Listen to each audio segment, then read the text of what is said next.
자, 하나님 말씀 보십니다. 창세기 23장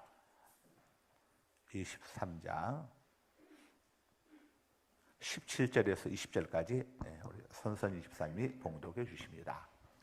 마므레 앞 막벨라에 있는 에브론의 밭 곧 그 밭과 거기에 속한 굴과 그 밭과 그 주위에 둘린 모든 나무가 성문에 들어온 모든 헷 족속이 보는 데서 아브라함의 소유로 확정된지라. 그 후에 아브라함이 그 아내 사라를 가나안 땅 마므레 앞 막벨라 밭 굴에 장사하였더라. 마므레는 곧 헤브론이라. 이와 같이 그 밭과 거기에 속한 굴이 헷 족속으로부터 아브라함이 매장할 소유지로 확정되었더라. 아멘. 오늘 은혜 받으실 말씀은 다 읽었고 오늘 이제 23장 끝내도록 하겠습니다. 자, 여러분들 받으신 거 있죠? 창세기 1장, 2장 예제 있죠, 예제. 거기 보면 답들 다 적혀 있어요. 답도 적혀 있고 삼지선다형인데 60점 이상은 맞을 수 있죠? 예, 다 하셔서 꼭 옛날 초등학교, 중학교, 고등학교 시절로 돌아가서 한번 시험 한번 치세요. 하나님 말씀 이렇게 성경 시험 치면 아주 은혜롭고 좋습니다. 보면서 집에서 공부도 한번 하시고 이렇게 하시면 창세기 제가 이야기했죠. 창세기 50장 신구약 66권 중에 창세기 첫 번째 책이 창세기인데 이 속에 천지 창조와 인간 창조와 그 다음에 인간 타락과 또 구원의 메시지와 그 다음에 인간들의 죄악과 홍수 심판과 그 다음에 하나님이 아브라함 한 사람을 부르셔가지고 그 한 사람을 통해서 쭉 하나님이 어떻게 역사하셨는지 창세기 50장까지 이어져가는 이 속에 자 성경 전체에 관한 모든 비밀들이 다 담겨 있다고. 그래서 창세기 굉장히 중요합니다. 그래서 여러분들 성경 공부 이렇게 쭉 하시고 시험들 하세요. 가서 거기가 답들 다 있으니까 쭉 보시고 1장, 2장 시험 이렇게 나올 거예요. 3장, 4장 시험도 미리 이렇게 예제 알려주고 이렇게 나옵니다. 1장, 2장 통과하면 3장, 4장에 도전할 수 있어요. 여기 60점 이상 통과하면 5장, 6장 역시 5장, 6장도 똑같이 이렇게 예제 나옵니다. 7장, 8장 4차전에 도전할 수 있어요. 7장, 8장도 역시 마찬가지로 9장, 10장도 역시 마찬가지로 이렇게 시험 문제 해가지고 우리 최성기 부목사님이 아주 보니까 문제 준비를 잘했어. 이렇게 쭉 해가지고 쭉 이렇게 여러분들 도전이 할 거예요. 그리고 거기까지는 예제 줍니다. 그 다음에 이제 창세기 1장에서 5장, 그 다음에 6장에서 10장, 1장에서 10장 전체 할 때는 그때는 예제 안 줘요. 이미 다 줬는데 뭐하러 주겠어. 그것들 보시면 되니까. 자, 우리 8번 문제 보겠습니다. 8번 문제. 8번 문제. 함께 읽습니다. 시작. 아브라함이 에브론에게서 매입한 땅의 범위는 다음 주일 수요일 날은 오전에 마치고 성도갈비 간다는 이야기 아까 했죠? 다음 주일 날은 외부 강사가 옵니다. 외부 강사가 와서 아주 여러분들 은혜로운 말씀을 전해주실 거니까 또 다음 주에는 기대하시고 기도인도는 그대로 제가 할 거니까. 다음에 8번 문제. 아브라함이 에브론에서 매입한 땅의 범위는 17절 봅니다. 17절 23장 17절 시작. 만물의 앞 막벨라에 있는 에브론의 밭 곧 그 밭과 거기에 속한 굴과 그 밭과 그 주위에 둘린 모든 나무가. 자, 아브라함이 에브론에게서 매입한 땅의 범위는 마므레는 어디라고 했죠? 헤브론 앞. 저기 있으니까 보고 적으시면 돼요. 막벨라에 있는 에브론의 밭, 에브론의 밭과 그 다음에 에브론의 밭에 딸려 있는 굴은 먹는 굴이 아니고 동굴이에요. 동굴과 밭 주위에 둘린 모든 나무. 알았죠? 모든 나무. 또 밭에서 굴이 나오나 또 바다에서 굴 나오는 거 아닌가. 자, 딸리는 동굴과 밭 주위에 둘린 모든 나무. 자, 당시 고대 근동에서는 땅을 매매할 때에 이런 방식으로 그 땅에 포함되어 있는 나무 하나와 그 나무의 위치까지도 구체적으로 명시해서 다 계약을 했습니다. 여러분 뭘 매매하거나 매입할 때에 얼마나 철저하게 했는가 하는 걸 보여주고 있죠. 예를 들어 가지고 이 식당 하나를 여러분 인수한다고 합시다. 그러면 식당의 의자가 몇 개인지 다 숫자, 또 테이블은 몇 개인지 쫙 이렇게 전부 다 이런. 그다음에 전부 이런 걸 해왔어. 안 그러면은 나중에 갈 때에 갑자기 이거 앞선 사람이 빼갈 수도 있어요. 그러니까 철저하게 해서 사진도 다 찍어주고 뭐든지 계산하고 셈할 때는 여러분 정확하게 해야 합니다. 이건 습관화 가져서 아이고 뭐 믿고 하죠. 대충 아니요. 믿고 했다가 낭패 보는 나중에 그랬다.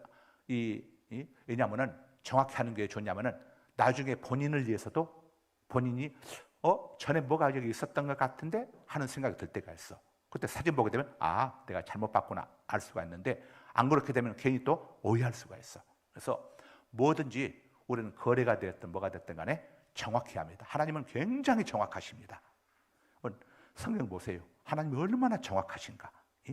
만약에 여러분 이 비행기에서 부속품 하나가 제대로 고정이 안 돼 있다.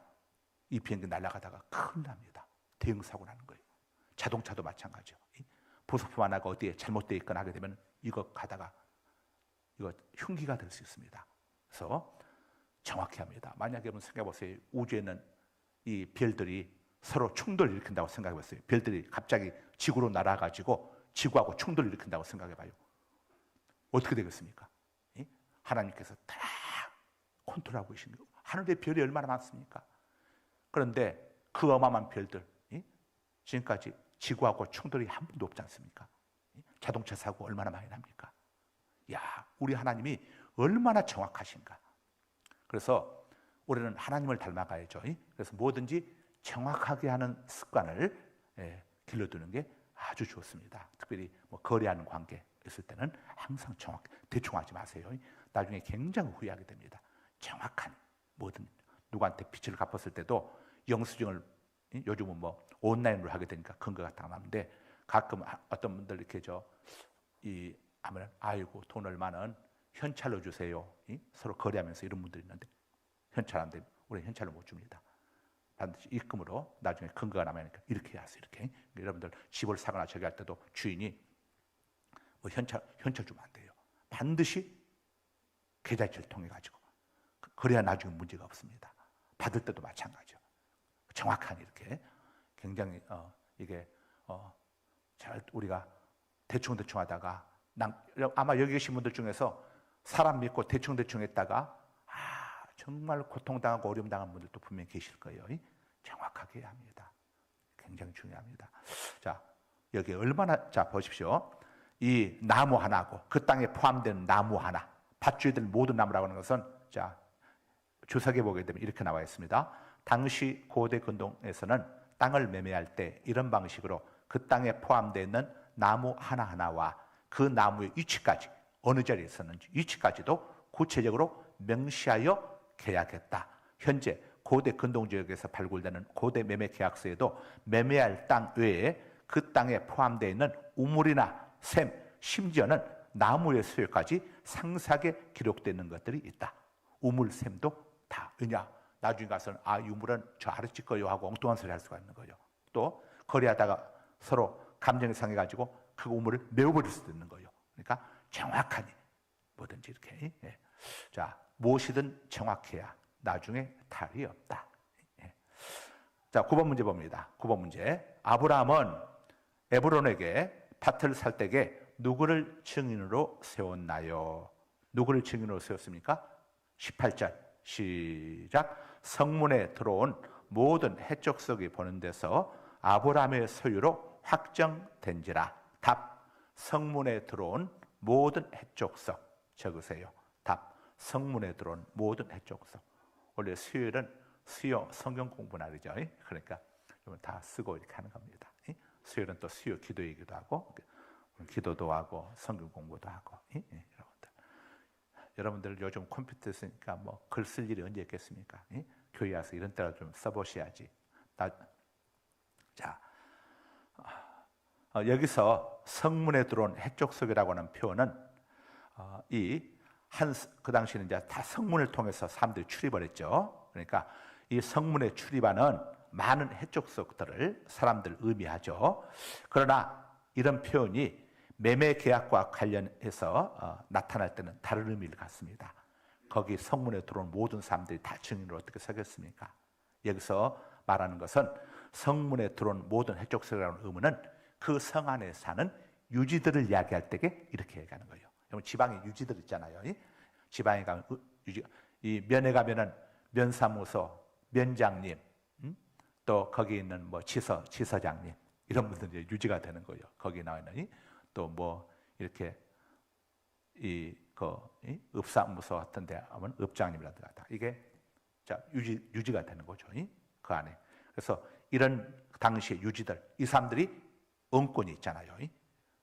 이 사람들이 있는 데서 그들을 증인으로 세우고 거기서 하는 거예요. 아니 이걸 판 적이 없다고 나중에 오리발내면 안 되잖아요. 오늘처럼 이게 무슨 뭐 계좌이체를 할 수 있는 것도 아니고 이게 등기할 수 있는 것도 아니고 그러니까 유지들이 보는 데서 이렇게 했습니다. 증인인 데서 했다는 거죠. 그래서 여러분들 어떤 중요한 것들을 이야기할 때는 옆에 증인이 있는 게 굉장히 좋습니다. 예를 들어서 목사의 경우도 여성하고 단둘이 면담하면 자칫하다가 낯선 여인하고 뭐 성도들에 상관없지만 낯선 여인하고 면담하다가 갑자기 그 낯선 여인이 잔터로 확 달라들면서 목사님이 자기를 성추행했다고 뒤집어 씌우게 되면은 이거 뭐가 어떻게 되겠어요 이거? 그래서 우리 여성 성도님들은 꼭 상담할 수 있으면 저한테 오지 말고 우리 성 목사님한테 가세요. 남자들만 저한테 와. 그리고 오려면 같이 와, 같이. 혼자 오지 말고. 둘이씩 부부가 같이 오든가 그렇게 해서. 근데 하여간 나는 지금까지 쭉 목회하면서 우리 송송이 목사님처럼 상담 잘하고 신방 잘하는 사람을 본 적이 없어. 진짜예요, 진짜. 우리 송 목사님은 저하고 결혼을 해가지고 그때 이제 신학교를 제가 보냈는 신학교에 안 가겠다고 하는 우리 송 목사를 차에다 강제로 태워서 신학교 보냈는데 그때는 안 가겠다고 기리기리 할 때인데 지금에 와서는 너무너무 고맙대요. 그러니까 우리 송송이 목사님은 신랑 잘 만난 거지. 집안에서 그냥 살기만 하라고 했으면 어떻게 오늘날에 송송이 목사님이 됐겠어. 하여간 뭐 하나님이 감동 주시고 하나님이 하신 일이고 저는 이제 통로일 뿐이지만 하여간 우리 송 목사가 신방 그때 전도사였는데 1,000명이 넘는 교회, 자기 이제 모교회죠. 서울의 성암교라는 교회가 있는데 합동측 교회인데 거기 가서 혼자 그 1,000명 넘는 사람들 탁 하면서 신방 상담. 여러분들 신방 상담이 있으면은 송 목사를 찾으세요. 우리 송 목사님을 찾으세요. 진짜예요. 우리 송 목사님 또 이것만 있는 게 아니요. 저기 미사리에서 학생들이 한 수천 명이 모여가지고 여름 집회가 있어서 이거 이제 유튜브로도 나가는 거니까 제가 거짓말할 수가 없어. 유튜브 나가는 거니까 저기 미사리 조정연구장에서 수천 명 그 당시 집회가 있었는데 청년 하나가 귀신 들려가지고 거기 온 교사로 따라온 청년하고 귀신 들려가지고 난리가 났는데 거기에 뭐 강사 목사님들 누구도 제어를 못하는 거예요. 워낙 그냥 하니까 그래가지고 이제 우리 갔던 우리 학생 중에 하나가 연락이 왔어. 목사님 이런 일이 있습니다. 나는 그때 이제 직장에 있었고 우리 송 목사가 그냥 티코 타고 쫓아갔어. 그때 이제 송 목사가 이제 티코 타고 다녔는데 티코 타고 그냥 그런 데까지 들이받기도 하고 딱 가서 내려가지고 어떤 놈이야 쫓아가 기사대기한테 딱 때리면서 앉아 하니까 그 길게 날 때는 그놈이 그 자리에 팍 거품 물면서 주저앉았어. 이게 이제 축사인데 이게 왜 이 축사를 우리 송 목사님이 많이 했어요. 그래가지고 완전히 귀신 들던 이 학생이 완전히 치유돼가지고 건국대에 들어가서 장학생으로 이렇게 또 공부하기도 하고 나중에 와서 이런 일이 많아요. 이 축사 이런 것들요 아무나 할 수 있는 게 아닙니다. 이게 아무나 못해요. 하여간 그 신학교 안 보냈으면 큰일 날 뻔했어.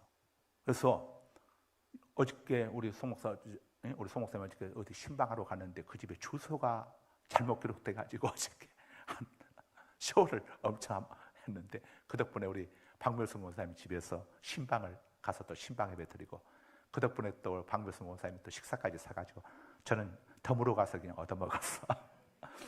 하고 네, 진짜 여러분 신방 상담은 그냥 누가 찾아주는 이것이 물론 이것은 시작일 수 있지만 이건 누구나 하잖아요. 문제는 가서 신방 상담하면서 그 집에 있는 문제를 해결해 줄 수 있어야 했어.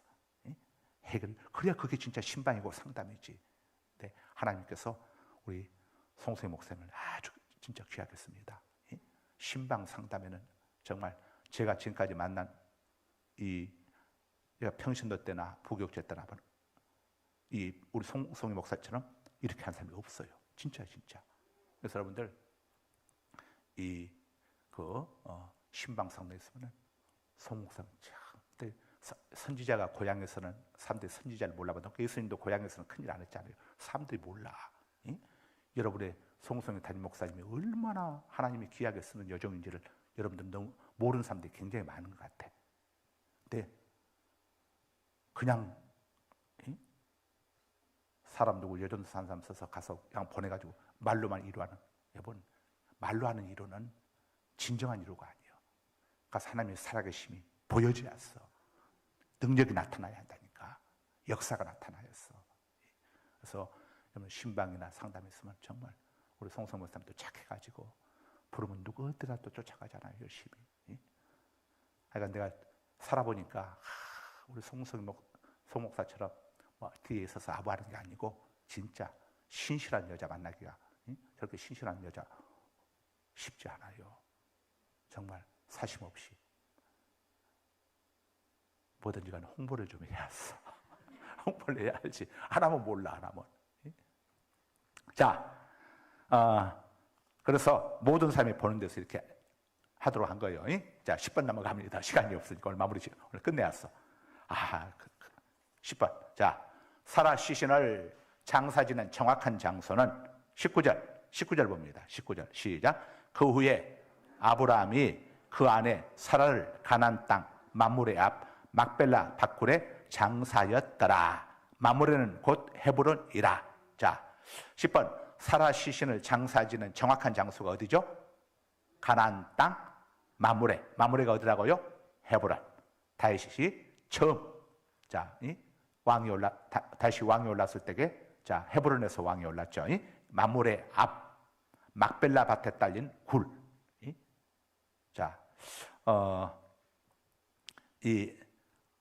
이 막벨라 굴은 훗날 아브람, 이삭, 리브가, 야곱, 레아 등 구약 3대 족장의 장지로도 사용되었고, 이 굴은 오늘날까지 아브람의 자손인 이스라엘 백성들에게는 말할 필요도 없고, 아브람을 자기 조상이라고 주장하는 아랍 사람들, 맞죠? 이스마엘의 후손이 아랍이니까. 아랍 사람들과 기독교인들에게도 최고의 성지 중에 하나가 바로 이 막벨라 역입니다. 여기 막벨라 밭에 단 굴 역인데, 현재 이곳이 헤브론이라고 했죠. 헤브론 동쪽, 헤브론에서 해가 뜨는 동쪽. 저는 이스라엘 안 가봐서 모르겠지만 헤브론 동쪽 언덕에 벽돌로 된 이슬람 사원, 여러분 이스라엘 이렇게 사진 보게 되면 이슬람 사원 딱 보이죠? 황금색으로 된 거. 사원이 서 있는 바로 그곳이 아브라함이 자기 안에 사라를 매장했던, 자기도 매장된 막벨라 밭인 것으로 이렇게 추정되고 있습니다. 그 자리가 막벨라 밭인 것으로. 야, 얼마나 참 이게 영적으로 의미가 있습니까? 아브라함이 은 400세겔 엄청난 돈을 주고 산 그 땅, 그곳이 오늘날 이렇게 또 성지로 이렇게 이 이슬람 사원이 지금 세는 그곳이 그 옛날 막벨라 밭인 것으로 추정되고 있어요. 16절에서 20절 보면은 아브라함이 약속한 땅 가운데서 맨 먼저 묘지를 약속의 땅으로 받은 사실을 또 우리가 한번 주목해 봐야 했어요. 아니, 하나님이 아브라함에게 가나안 땅을 다 주겠다고 했는데, 아브라함이 가나안 땅에 가서 얻은 게 공짜로 얻은 게 아닙니다. 은 400세겔을 지불하고 얻었어요. 가나안 땅을 주시겠다고 했지만 이스라엘 백성들이 가나안 땅을 공짜로 얻은 게 아닙니다. 그들이 가나안 족속과 싸우면서 그들을 정복하면서 가나안 땅을 얻었죠. 자, 하나님 우리에게 뭘 주신다고 할 때 그냥 하늘에서 떨어지는 걸로 생각하면 안 됩니다. 거기에 상응하는 대가들이 다 치러지는 겁니다. 구원도 그냥 얻어지는 게 아니에요. 예수 그리스도의 대속의 예수님의 생명이 우리의 죄값으로 지불되어지고 우리가 얻어진 겁니다. 그냥 얻어진 게 아니에요. 자, 그런데 맨 먼저 얻은 땅이 묘지입니다. 자, 여기에 우리가 주목할 필요가 있죠. 아브라함과 그의 자손들은 바로 이 묘지를 시작으로 해가지고 점차 가나안 땅 전체를 차지하게 되었습니다. 그렇다면은 하나님이 많고 많은 땅들 가운데서 왜 하필이면은 죽음의 그림자가 짙게 드리워진 칙칙한 무덤을 약속의 첫 땅으로 아브라함에게 허락해 주셨는가? 왜 무덤을 맨 먼저 얻은 땅이 무덤 아닙니까? 무덤. 예, 맨 먼저 여러분 무덤 좋아하는 사람이 있습니까? 무덤하면 칙칙하잖아요. 이 칙칙한 무덤, 어둠을 보여주는 그 무덤을 왜 아브라함에게 하나님께서 맨 먼저 이 땅을 주셨는가? 여기에 대해서 자, 성경 히브리어 언어 성경 주석은 이렇게 주석을 달고 있습니다. 잘 들어보십시오. 하나님은 많은 땅들 가운데서 왜 하필이면 죽음의 그림자가 짙게 드리워진 칙칙한 무덤을 약속의 첫 땅으로 아브라함에게 허락하셨는가? 여기에 심오한 영적 의미가 담겨 있다. 그것은 영적 가나안, 곧 하늘나라는 그리스도 안에서 자신의 죄악된 옛사람을 십자가에 못 박을 때만 들어갈 수 있음을 교훈하는 것이다. 실로 죽음으로부터 시작되는 새 생명의 시작, 이 역설적 사실이야말로 바로 기독교의 진리의 진수인 것이다. 예. 자, 부활은 죽어야만 부활할 수 있죠. 죽지 않고는 부활할 수가 없습니다. 우리가 하늘나라, 다시 말하면 하나님의 백성이 되기 위해서는 우리가 죄악된 옛사람을 십자가에 못 박아야 함을, 주님과 함께 우리는 구주와 함께 십자가에 못 박혀야죠. 그래야 구주와 함께 다시 살아나는 것이죠. 회개라고 하는 것은 주님과 함께 세상의 것들을 다 십자가에 못 박고, 자, 죽음으로부터 모든 것을 버림으로부터 다시 새롭게 시작해야 한다는 것을 우리에게 알려주는 메시지인 겁니다. 그래서 예수님을 영접하게 되면 버려야 할 것들이 많죠. 내려놓을 할 것들이 많습니다. 포기할 것들이 많습니다. 그래서 누구든지 자기 십자가를 짊어지고 나를 쫓지 아니하면 내 제자가 될 수 없느니라. 예수님이 이야기해 주셨죠. 우리가 짊어져야 할 십자가, 우리가 내려놓을 할 것들이 있어요. 포기할 것들이 있습니다. 여러분, 당연히 우리가 주님을 따라가기 위해서는 내려놓을 할 것들이 있어. 세상과 예수님 양쪽 다 발 디딜 수는 없잖아요. 우리가 포기할 것이 있습니다. 내려놓을 그것들을 내려놓고 포기할 때에 그때 진정한 천국의 길이 열리게 된다는 것을 우리에게 교훈해 주고 있습니다. 오늘 여기까지 합니다. 거룩하신 아버지 하나님 감사합니다.